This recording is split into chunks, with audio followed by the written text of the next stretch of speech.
નમસ્કાર મિત્રો, સ્વાગત છે તમારું આપણી આ યુટ્યુબ ચેનલમાં જેનું નામ છે ગુજરાતી જીકેની જમાવટ. મિત્રો, આજના વિડીયોમાં આપ વાત કરવા જઈ રહ્યા છીએ મિત્રો ગુજરાતી જે સરકારી ભરતી છે તેમાં મિત્રો ડ્રાઈવરની ભરતી બહાર પડી છે. તો જાણીએ મિત્રો વિગતવાર આજના વિડીયોમાં કે ગુજરાત રાજ્યના કયા વિભાગ દ્વારા મિત્રો ડ્રાઈવરની ભરતી બહાર પાડવામાં આવી છે, શું છે તેના માટેની ક્વોલિફિકેશન અને મિત્રો કેટલી જગ્યાઓ છે, ક્યાં સુધીમાં ઓનલાઈન અરજી કરી શકાશે અને મિત્રો શું હશે પગાર ધોરણ, તમામ માહિતી આજના વિડીયોમાં આપ સુધી પહોંચાડીશું. તો વિડીયોના અંત સુધી બન્યા રહેશો અને જો તમે અમારી ચેનલમાં નવા હોય તો અમારી ચેનલને સબસ્ક્રાઇબ કરી બાજુમાં રહેલું બેલ આઇકોન દબાવીને ઓલ નોટિફિકેશન ઓન કરી લેજો, જેથી કરીને ચેનલ પર મૂકવામાં આવતા વિવિધ ભરતીનો નોટિફિકેશન, વિવિધ ભરતીના પરિણામ, જીકેના લગતા વિડીયો અને સરકારી કર્મચારી પેન્શન યોજનાને લગતા પરિપત્રો તમને સરળતાથી ઉપલબ્ધ થઈ જાય. તો મિત્રો, ગુજરાત હાઈકોર્ટ સોલા અમદાવાદ દ્વારા જાહેરાત ક્રમાંક SCG/NTA/01/2024/I4 ગુજરાત હાઈકોર્ટમાં ડ્રાઈવરની સીધી ભરતી માટે ઓનલાઈન અરજીઓ મંગાવવામાં આવે છે. મિત્રો, આ માટે તમામ ઉમેદવારોએ ઇન્ફોર્મેશન બુલેટિન જોતા રહેવાની વાત કરવામાં આવી છે. મિત્રો, ઓનલાઈન જે અરજી છે તેમાં મિત્રો કુલ 34 જગ્યાઓ ભરવાની છે. ગુજરાત હાઈકોર્ટમાં ડ્રાઈવરની સીધી ભરતીની કુલ 34 જગ્યાઓ ₹19,900 થી લઈ અને 63,200 પગાર ધોરણના સ્પર્ધાત્મક પરીક્ષાના માધ્યમથી ભરવા માટે લાયકાત ધરાવતા ઉમેદવારો પાસેથી ઓનલાઈન અરજીઓ મંગાવવામાં આવે છે, જેની વિગતવાર માહિતી નીચે મુજબ છે. કુલ જગ્યાઓ મિત્રો 34 છે.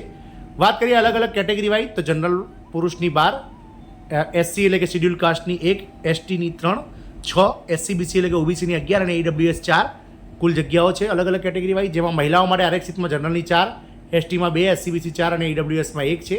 આ કુલ 34 જગ્યાઓમાંથી 3 જગ્યાઓ જે છે તે એક્સ સર્વિસમેન માટે અનામત રાખવામાં આવી છે. મિત્રો, ઉપરોક્ત જગ્યાઓની જે સંખ્યા છે તેમાં ફેરફાર કરવાનો અબાધિત અધિકાર ગુજરાત હાઈકોર્ટને રહેશે. ડ્રાઈવરની ફરજ કામગીરીનો પ્રકાર જોતા ફિઝિકલી ડિસેબલ ડિફરન્ટલી એબલ્ડ ઉમેદવારો અરજી કરી શકશે નહીં. અનામતની વાત કરીએ તો મિત્રો અનુસૂચિત જાતિ એટલે કે SC, અનુસૂચિત જનજાતિ ST, સામાજિક અને શૈક્ષણિક રીતે પછાત વર્ગ એટલે કે SCBC અને આર્થિક રીતે નબળા વર્ગ એટલે EWS, મહિલા તેમજ માજી સૈનિક એટલે એક્સ સર્વિસમેન ઉમેદવારોના કિસ્સામાં અનામત અંગે સરકારના પ્રવર્તમાન નિયમો, હુકમ અને જોગવાઈ મુજબ વગેરે નીતિઓ લાગુ પડશે. ગુજરાત રાજ્ય સરકાર દ્વારા નિયત કરવામાં આવેલા અનુસૂચિત જાતિ, અનુસૂચિત જનજાતિ, સામાજિક અને શૈક્ષણિક રીતે પછાત વર્ગ અને આર્થિક રીતે નબળા વર્ગના ઉમેદવારોને જે અનામતનો લાભ મળવાપાત્ર રહેશે.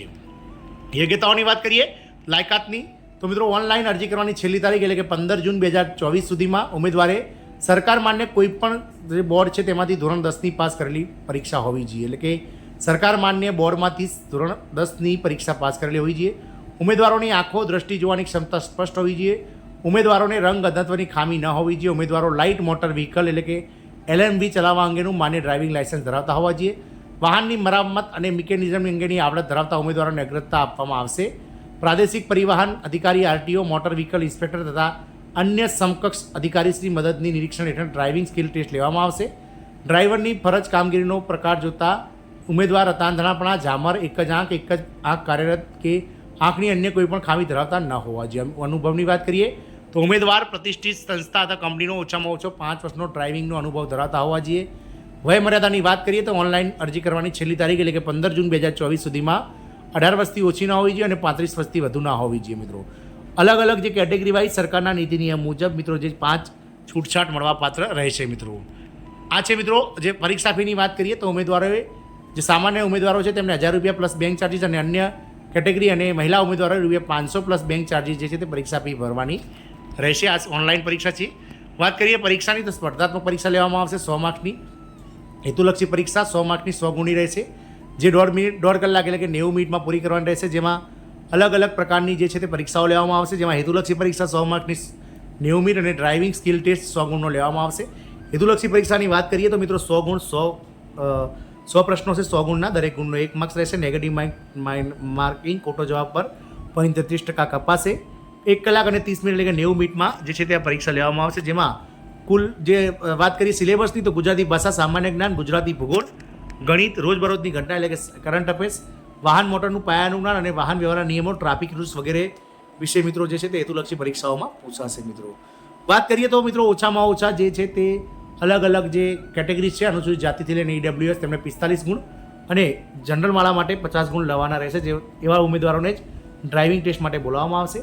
હેતુલક્ષી પરીક્ષા અમદાવાદ ખાતે કે અન્ય જિલ્લાએ લેવી તે ઉમેદવારોની સંખ્યાને આધારે નક્કી કરવામાં આવશે. હેતુલક્ષી પરીક્ષા લેખિત પરીક્ષા OMR આધારિત રહેતી હોવાથી કોઈપણ જાતનું રીચેકિંગ થશે નહીં. વાત કરીએ ડ્રાઇવિંગ સ્કિલ ટેસ્ટની તો ડ્રાઇવિંગ ટેસ્ટ 100 ગુણનો રહેશે, જેમાં હાઈકોર્ટે નક્કી કરેલા ધારાધોરણ મુજબ લેવામાં આવશે, જેમાં starting, forward driving, turnings, overtaking, reversing, parking, car મિકેનિઝમની પરિચિતતા અને સાર સંભાળનું જ્ઞાન, સામાન્ય રીતભાત અને વલણ વગેરે જોઈ અને ડ્રાઇવિંગ ટેસ્ટ 100 માર્ક્સનો લેવામાં આવશે. Driving test skill test Ahmedabad તથા જિલ્લા મુખ્ય મથક ખાતે લેવામાં આવશે. પસંદગીયાત્મક સ્થાન પામનાર ડ્રાઇવિંગ સ્કિલ ટેસ્ટના ઉમેદવારો ઓછામાં ઓછા 80 ગુણ એટલે કે A ગ્રેડ મેળવવો ફરજિયાત છે. 100માંથી મિત્રો 80 માર્ક્સ લાવવા કમ્પલસરી છે. આ મિત્રો અમદાવાદ હાઈકોર્ટ ખાતે જે છે તે મિત્રો આ ડ્રાઈવરની કુલ 34 જગ્યાઓ માટે ભરતી આવી છે. એટલે કે જે લોકો લાઇટ મોટર વ્હીકલ LMWનું લાયસન્સ ધરાવે છે તેવા ઉમેદવારો આમાં ફોર્મ ભરી શકશે. ઓછામાં ઓછી લાયકાત ધોરણ 10 પાસ છે. જય હિન્દ, અસ્તુ.